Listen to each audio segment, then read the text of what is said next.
pediatric melanoma is a big part of what I do and specialize in.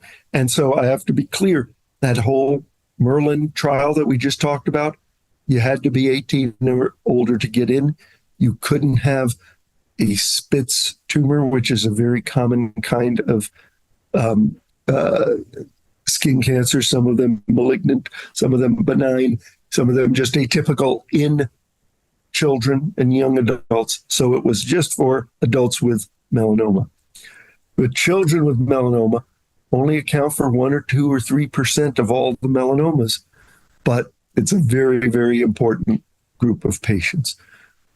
When we do sentinel node biopsy, when we use drug treatment for these younger patients, really complicated discussions. Even, is it melanoma or isn't it, is a more complicated discussion in a very young child than it is in an adult.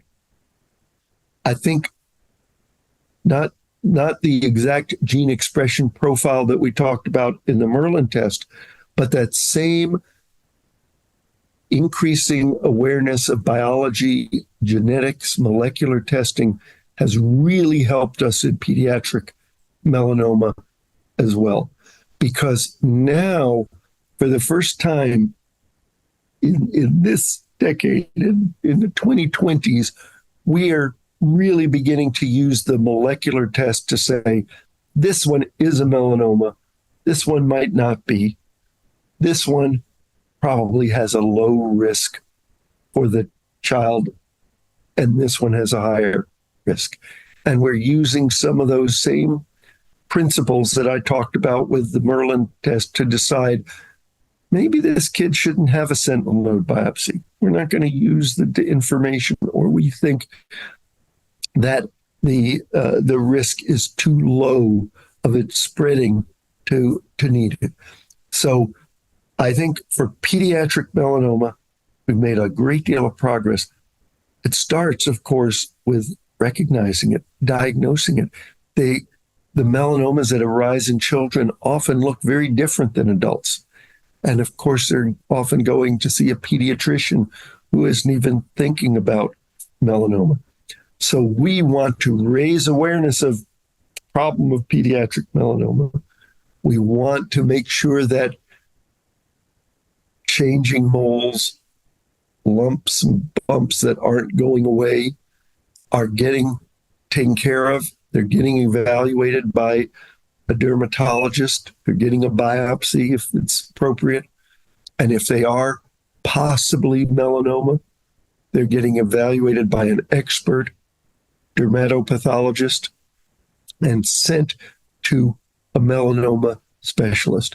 Paradoxically, I'm a grown-up doctor. I take care of mostly adults, but we think we do a good job taking care of the kids as well.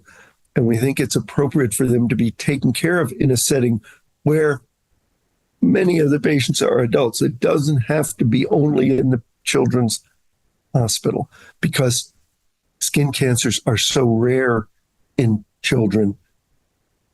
The expertise of the melanoma team becomes really critical. So we have to partner with our pediatric colleagues, pediatricians, pediatric dermatologists, pediatric oncologists to treat pediatric melanoma.